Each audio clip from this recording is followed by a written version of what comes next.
Hello friends, welcome to my channel. आज हम लोग देखने वाले हैं कंबशन चैप्टर 7, जिसका नाम है combustion science class 8 part 1 video.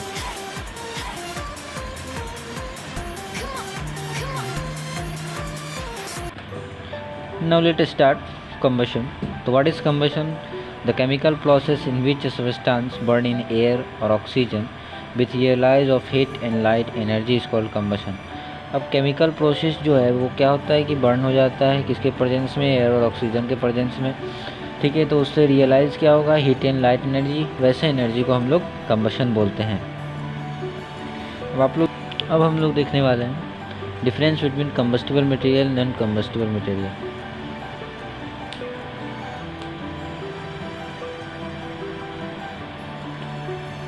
So let us start combustible material. What is combustible material? Those substances which can be easily burnt are called combustible material.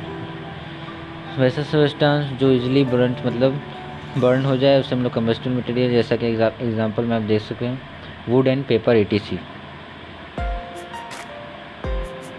अब now let us start non combustible material. क्या होता है non combustible material? Those substance which can not be burn are called non combustible material. वैसा substance जो easily burn नहीं हो पाए उसे हम लोग नॉन कम्बस्टिबल मटेरियल कहते हैं। जैसे कि आप एग्जांपल में देख सकते हैं, फर्स्ट है वाटर एंड सेकेंड है ग्लास। अब फ्यूल जानेंगे हम लोग। फ्यूल क्या होता है? The material which produce heat energy on burning in air are called fuel. वैसा मटेरियल जो क्या प्रोड्यूस करे, हीट एनर्जी प्रोड्यूस करे। ठीक है, किसके प्रेजेंस में? तो ऑक्सीजन के प्रेजेंस में इज कॉल्ड फ्यूल। अब आप एक डिफाइन से संतुष्ट नहीं है तो दूसरा डिफाइन भी देख सकते हैं, the substance that burn is called fuels. अब ऐसा सब्सटेंस जो बर्न हो उसे हम लोग फ्यूल कहते हैं, एग्जांपल में पेट्रोल एंड डीजल etc. अब हम लोग सपोर्टर ऑफ कंबशन देखेंगे। तो oxygen present in air help in the combustion of a fuel, it is therefore supporter of combustion. और क्या है कि ऑक्सीजन जो है प्रेजेंट रहता है एयर में। अब क्या करता है, फ्यूल जो होता है वो उसको बर्न करने में मदद करता है, तो उसको हम लोग सपोर्टर ऑफ कंबशन कहते हैं। अब igneous temperature, the lowest temperature at which substance catch fire and start burning is called igneous temperature. मतलब क्या है कि वहाँ पे लोएस्ट टेम्परेचर है। ठीक है, जो हमारा सब्सटेंस है वो क्या कर रहा है, फायर को कैच करेगा, जैसे ही वो बर्निंग स्टार्ट होगा उसे हम लोग इग्नियस टेम्परेचर कहेंगे। अब एग्जांपल जैसा कि आप देख रहे हैं, तो क्या हो रहा है कि यहाँ पे डायरेक्ट हम पेपर और मैच स्टिक को नहीं रगड़ सकते, उससे फायर नहीं निकलेगा। तो पहले क्या करना पड़ता है, पहले हमको मैच स्टिक से रफ करना पड़ता है, उसके बाद हीट प्रोड्यूस होता है।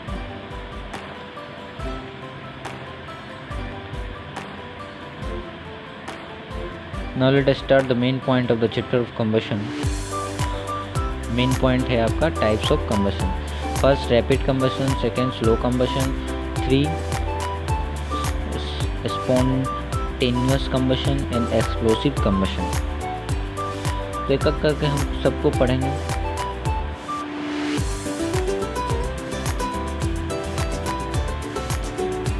फर्स्ट जो है हमारा रैपिड कंबशन, जिसको हम लोग पढ़ने वाले हैं अभी। Now let us start rapid combustion. The combustion in which large amount of light are produced is called rapid combustion। मतलब ऐसा कंबशन जो कि फास्ट बर्न करे और उसमें से लार्ज अमाउंट ऑफ लाइट हमारे निकले, प्रोड्यूस हुए, उसको हम लोग कंबशन बोलते हैं। एक एग्जांपल है immediate burning of cooking gas. तो कुकिंग गैस आप देख चुके हैं, तो उसमें से फास्ट बर्न होता है, इसलिए हम लोग उसको कुकिंग एग्जांपल लिख सकते हैं। अब burning of kerosene oil and kerosene stone. अब क्या है कि केरोसिन भी बहुत जल्दी बर्न होता है, उसे भी हम लोग लिख सकते हैं। अब इसी का अपोजिट है slow combustion. The combustible material burns at slow और moderate rate, its combustion is called slow combustion. अब ऐसा कंबस्टिबल मटेरियल जो क्या है कि स्लो करे, मतलब स्लो बर्न, इसको हम लोग स्लो कंबशन बोलते हैं। एग्जाम्पल में जैसे आप देख सकते हैं would and cooking cakes etc. अब नेक्स्ट है spontaneous combustion. Those combustible material catch friction. Fire कौन है? It's once Even at room temperature, its combustion as a spontaneous combustion. अब वैसा कम्बस्टिबल मटेरियल जो क्या कैच करे इस पे रूम टेम्परेचर पे, आपका रूम टेम्परेचर क्या है उसमें फायर कैच करे, तो उसे हम लोग उस कम्बशन को हम लोग स्पॉन्टेनियस कम्बशन कर सकते हैं। एग्जांपल में जैसे आप देख सकते हैं, फर्स्ट है white phosphorus burn at room temperature air ETC। अब क्या है कि एक वाइट फॉस्फोरस बर्न होता है,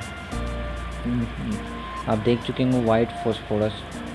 उसमें क्या होता है कि आपके रूम टेम्परेचर से जितना भी आपका रूम टेम्परेचर होगा उससे वो बर्न हो सकता है। Example ETC। नेक्स्ट है fourth last explosive combustion, a sudden combustion in which large amount of heat and light is realise quickly and explosion is called explosive combustion. अब वैसा कम्बशन जो कि अचानक हो, ठीक है, जो कि अचानक हो और लार्ज अमाउंट ऑफ मतलब बहुत ज़्यादा अमाउंट में हीट निकले और लाइट निकले, उससे रियलाइज हो, उससे प्रोड्यूस हो, उस कम्बशन को हम लोग एक्सप्लोसिव कम्बशन बोलते हैं। जैसे कि एग्जांपल में आप देख सकते हैं क्रैकर्स ETC।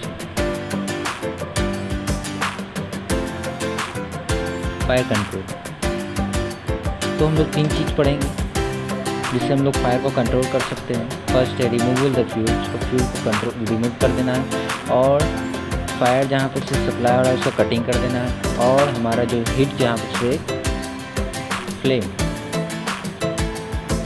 तो फ्लेम का जो फर्स्ट जोन रहता है वो वेरी हॉट रहता है, सेकंड जोन जो रहता है मॉडरेटली मतलब उससे थोड़ा कम रहता है, और जो थर्ड जोन रहता है तो पूरा ही कम रहता है, ठीक है।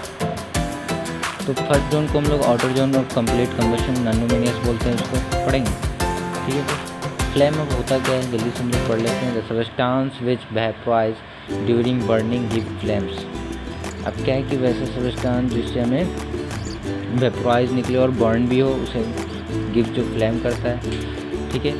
अब हम लोग स्ट्रक्चर ऑफ फ्लेम देखने वाले हैं। इनर मोस्ट जो मतलब सबसे नीचे पार्ट, तो क्या है, it is a dark black colour zone, it consist hot unburn vapour of combustible material. अब क्या है कि ये डार्क ब्लैक कलर बहुत रहता है, ठीक है, डार्क ब्लैक कलर जोन रहता है, ठीक है, इसमें हॉट बिल्कुल भी नहीं रहता है, ठीक है। तो वैसे हम लोग कम्बस्टिबल मटेरियल को इनर मोस्ट जोन कहते हैं। सेकेंड है मिडिल जोन, उससे थोड़ा सा हीट रहेगा। इट इज़ अ ब्राइट मतलब ये चमकता है। Luminous zone, it provides moderate temperature. अब ये मॉडरेट टेम्परेचर पे बर्न हो सकता है। Particle combustion of fuel takes place, ठीक है। थर्ड है जो कि बहुत हॉट हीट रहता है, non luminous zone, it is the hottest part of flame, here complete combustion of fuel takes place. अब क्या है कि ये नॉन लुमिनियस जोन है, ठीक है, ये बहुत ही हॉटेस्ट पार्ट रहता है। वो हम लोग कैलोरीफिक वैल्यू ऑफ फ्यूल पढ़ेंगे। तो कैलोरीफिक वैल्यू होता क्या है, तो अगर हम लोग ऑक्सीजन को हम लोग बर्न करते हैं, ठीक है, 1 किलोग्राम ऑफ फ्यूल में, तो उससे जो प्रोड्यूस होता है, उससे प्रोड्यूस होता है हीट, तो उसको हम लोग कैलोरीफिक वैल्यू बोलते हैं। कैलोरीफिक वैल्यू को रिप्रेजेंट करते हैं केजी पर किलोग्राम, ठीक है। तो एग्जांपल में जैसे आप देख सकते हैं फ्यूल है, वुड है, कोल है, LPG है। तो फ्यूल है तो फ्यूल CF केजी पर केजी, ठीक है। तो वुड में क्या होता है 17,000 / 20,000, यही होता है, ठीक है। एग्जांपल में जैसे आप देख सकते हैं। अब हम लोग कैरेक्टरिस्टिक्स ऑफ गुड फ्यूल देखेंगे। तो फर्स्ट है be cheap, readily available, easy to transport. अब क्या है कि ये बहुत सस्ता है और हम ये ट्रांसपोर्ट में भी इजी है, ठीक है। तो सेकंड है बी इजी टू स्टोर, कहीं पे इसको स्टोर भी कर सकते हैं। अब इसका क्या है कि कैलोरीफिक वैल्यू बहुत हाई रहता है, और ये जब बर्न होता है तो इससे हार्मफुल गैसेज नहीं निकलता है। अब ये अंडरगो एंड कंप्लीट हो जाता है। कंप्लीट इंपॉर्टेंट पॉइंट हम लोग डिस्कस करने वाले हैं। फर्स्ट पॉइंट है when the supply of oxygen is not sufficient the fuel Burns completely producing. अब क्या है कि ऑक्सीजन कम रहेगा तो कम्प्लीटली बर्निंग होगा। तो एग्जांपल में जैसे में केरोसिन लैम्प और कैंडल etc। सेकेंड पॉइंट क्या है, when the supply of oxygen is not sufficient the fuel Burns completely producing blue flame. अब क्या है कि सप्लाई ऑफ ऑक्सीजन मतलब ऑक्सीजन ज़्यादा रहेगा तो क्या होगा कि कंप्लीट कम्बशन होगा, जिसे हम लोग रिप्रेजेंट करेंगे ब्लू। एग्जांपल है LPG store etc। So please हमारे चैनल को लाइक, शेयर एंड सब्सक्राइब करें, कमेंट ज़रूर लिखें, और thanks for watching, thanks very much.